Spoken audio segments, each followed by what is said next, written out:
Россия взяла на себя обязательство не сосредотачивать определенное количество войск в отдельных регионах, на своей собственной территории.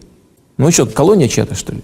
Ну ты можешь себе представить, чтобы Америка взяла на себя обязательство на территории США не двигать войска так, как ей хочется? Есть два высоких поста, которые я никогда в жизни не хотел бы занимать. Первый — это пост Папы Римского. Почему? Объяснять не буду. А вот президентом России я не хотел бы быть, потому что Россия — это гигантская страна, населенная абсолютно разными народами. Ситуация на 2000 год. Правит миром Соединенные Штаты Америки. В Европе ведущие позиции занимают Германия, Великобритания и Франция. Если быть абсолютно честными, то никто из этой четверки не хочет, чтобы Россия вновь стала сильной страной. Наоборот, Западу выгодно, чтобы Россия была слабой, зависимой и послушной. Чтобы давала нефть, газ и все остальные природные ресурсы.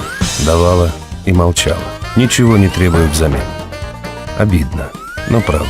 О правде нужно уметь смотреть в глаза. Новый президент это умел. За это Путина сразу же не взлюбили на Западе. Ну что ж, каков привет, таков и ответ. Программу абсолютного военного превосходства над новой Россией Америка начала выстраивать еще с начала 90-х.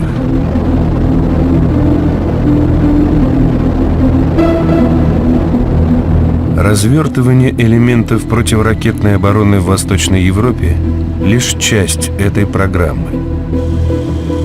Причем это делается под предлогом защиты от иранских и северокорейских ракет с ядерными боеголовками. Конечно, можно себе представить, что такие угрозы могут возникнуть. Сегодня их нет. И то, что нам говорят, это неправда. Сегодня нет угроз со стороны ни Ирана, ни Северной Кореи. И мы 1000 раз уже это показали. На сегодняшний день противоракетная оборона, безусловно, нацелена на то, чтобы нейтрализовать ракетно-ядерный потенциал Российской Федерации. Почему? Потому что радары, которые выставляются вблизи наших границ, и противоракетные системы, они будут перекрывать нашу территорию до Урала. То есть они будут перекрывать места базирования наших наземных ядерных сил. Вот и все. Нам говорят, вы не бойтесь, мы против вас их не используем. Но технически это все становится возможно. И никаких гарантий неиспользования против нас, даже письменных, они давать не хотят. Давайте не будем забывать, что Соединенные Штаты — единственная страна в мире, которая когда-то применила ядерное оружие. Причем применила против неядерной страны, против Японии. Мы что, это просто вычеркнули из памяти, что ли? Нет. И не можем это вычеркнуть. И мы всегда будем реагировать на угрозы, которые возникают возле наших границ. Вот знаете, я сейчас скажу очень простые вещи. Очень простые, понятные.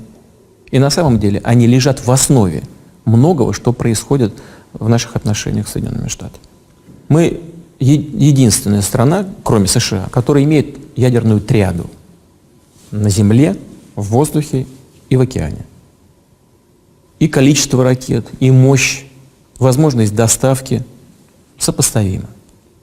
И именно это лежит в основе очень многих решений, направленных в том числе на сдерживание России.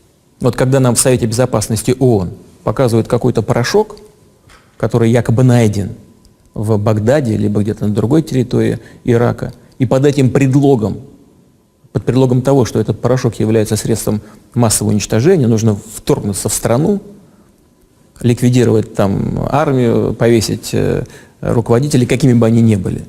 А потом выясняется, что никакого оружия массового уничтожения там нет, у меня сомнения возникают. Так ли наши партнеры искренне? Мне кажется, что наши партнеры не хотят союзников. Они хотят вассалов. Они хотят управлять. Но Россия так не работает. Ну что ж, каков привет, таков и ответ. Россия решительно выходит из подписанного Горбачевым договора ДО-ВСЕ, который ограничивал Россию в передвижении войск на своей собственной территории, и подписанного Ельциным договора об ограничении стратегических вооружений ОСВ-3. Другими словами, Россия развязала связанные самой себе руки для возрождения собственной военной мощи.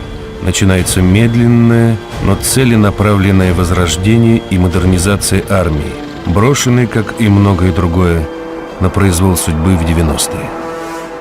Мы видим, как сегодня складываются военные кампании, на чем основан успех. И поэтому наши вооруженные силы должны отвечать требованиям завтрашнего дня.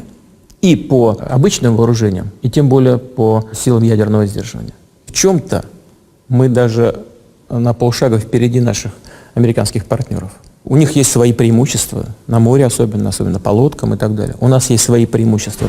К таким преимуществам можно отнести ракетные комплексы «Тополь-М», новую межконтинентальную баллистическую ракету «Ярс» и баллистическую ракету для размещения на подводных лодках «Булава».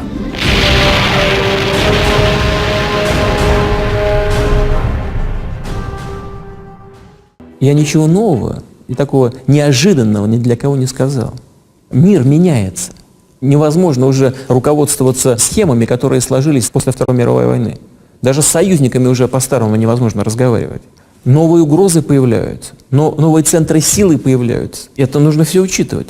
И вот на это я хотел обратить внимание, а не ущипнуть кого-то. Потому что если мы будем это учитывать, эти изменения, и будем на них реагировать, то мы сможем создавать более устойчивую ситуацию. Если не будем, то будут постоянно возникать конфликты.